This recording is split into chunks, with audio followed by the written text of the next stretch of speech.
There it is, hot out of the oven, y'all. Does that look good or what?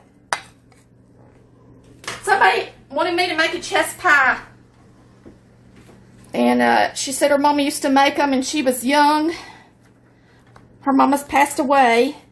She just wanted a plain old chess pie with no nuts, no raisins. So that's what I made tonight. So here you go, babe. And let's get this. This is a refrigerated pie crust. You know, that you just buy in the refrigerated section where the canned biscuits are. So, you just start out with your dough. I'm going to press this back together. It had kind of separated.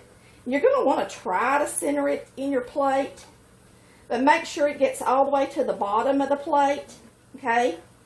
This is not the best pie crust I've ever seen. But alright, so I'm going to use this finger to press up against and these two fingers to pinch. Now, my mama always just bought frozen pie crust, but back in the day, they did not have, they didn't have refrigerated pie dough when I was coming up, you know. So you either made your pie crust or you bought a Pet's Ritz. I think that's what they were called, Pet Ritz or whatever, pie crust. Mama always bought frozen ones, and so did my granny. And yes, they were Southern, and they were good cooks, but they didn't make their pie crust because they're feeding an enormous family, and the last thing they wanted to do was worry with making a homemade pie crust. Now, a lot of people will come on and make the craziest comments, but when you got a lot of mouths to feed, and you want to whip up a pie, there's nothing better than grabbing one out of the freezer if that's what you need to do. Okay? And that's what Grady always did. And that's what Mama always did, to tell you the truth. Now, Mama made all of her cakes from scratch. And then, of course, they made their pies, fillings from scratch. But they hardly ever made pie crusts. But, of course, I can do it. There's your pie crust. Pretty. Now, you can pre-bake a pie crust if you want to, but you don't have to. We're going to make a chess pie, just an old-fashioned chess pie. And I'm going to make a chess pie that's just for one crust. Because a lot of recipes give you enough for 2 pies. Well, if you're like me, you don't always want to make 2 pies. So, I'm going to show you how just to make one chess pie. First thing we're going to do is we're going to start with a half a stick of butter, which is a 1/4 cup. We're going to put it in this batter bowl, and I'm going to microwave it, so it'll be easy to mix up. And while I'm doing that, we're going to beat up a couple of eggs. Now, if you want to do an old-fashioned chess pie, you can make a meringue to go on the top of it. I ain't fooling with that tonight, so I'm using the whole egg. I'm going to use 2 whole eggs. If you want to make meringue, then use the yellows. Use 3 egg yellows. Save the whites to make a meringue out of. Okay? Now we're going to beat this up. I'm going to use a fork.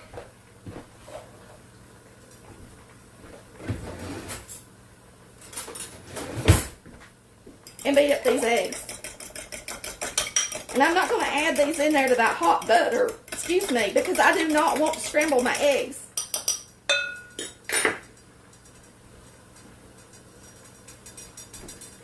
So we're going to put in a cup of sugar.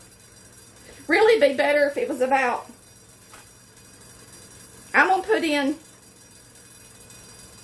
I guess I'll use a cup. I don't really want to use a whole cup. I'm going to use 3/4 of a cup. So I'm going to use a half cup and then a 1/4 of a cup. For one pie, that's plenty of sugar. Okay? Now what we're going to do is we're going to use some oatmeal. Oatmeal. Y'all, the ones that's been watching me forever know I say the wrong words all the time for stuff. I meant cornmeal. Lord mercy. I'm going to use a tablespoon of cornmeal. Now, I use White Lily cornmeal mix. Buttermilk cornmeal mix. That's all I use. It's not sweet. And we're also going to use a tablespoon of flour. So we got a tablespoon of flour, a tablespoon of cornmeal, 3/4 cups of sugar,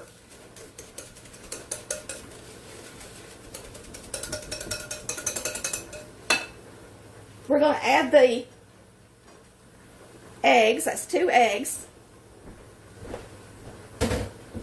Woo, you can hear these. Wait a minute, my potatoes are about to get too hot over here. Let me turn them down. Okay. All right, now you're going to add a little bit of vinegar, just a tad, okay? And I got to go over here and get my vinegar because I don't always have that out. I might make a little noise, y'all. My vinegar stays in the bottom of my pantry. I'm just going to use white vinegar, and I'm going to use about let's say a 1/2 tablespoon. How's that? Just a hint. You just want a hint of it in there, not a lot. Now, some people use buttermilk instead of using evaporated milk and vinegar, but I want to use evaporated milk because that's what I like to cook with, okay? So we're going to shake up this evaporated milk, and let me open it up. And it don't take much. Now my butter was salted. I don't buy unsalted butter. We're going to put in 1/4 cup of evaporated milk. Okay?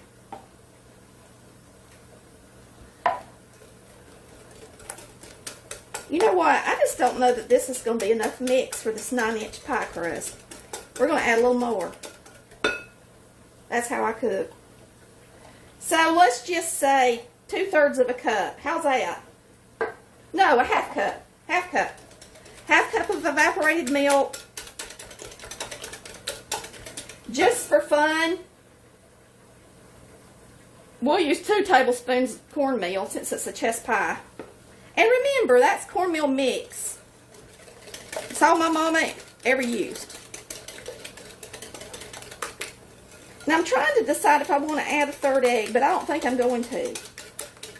So you got 2 eggs in there.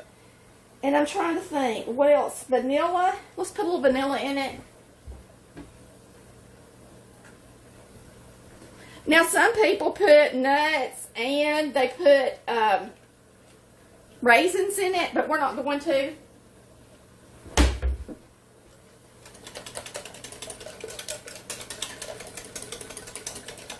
That's it, y'all. It's easy. Pies are the easiest thing in the world to make. If you can't make a pie, if you don't bake, start with a pie, because I can guarantee you one thing, can't go wrong. But that ain't a lot of filling, is it?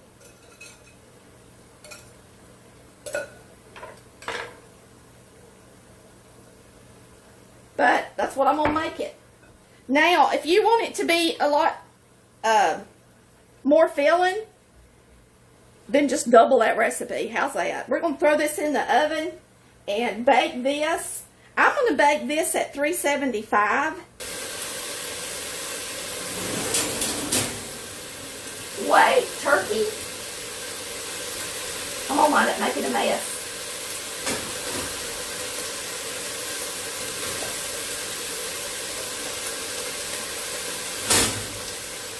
The best thing to do is pour it in there when it's on the rack and then slide it back.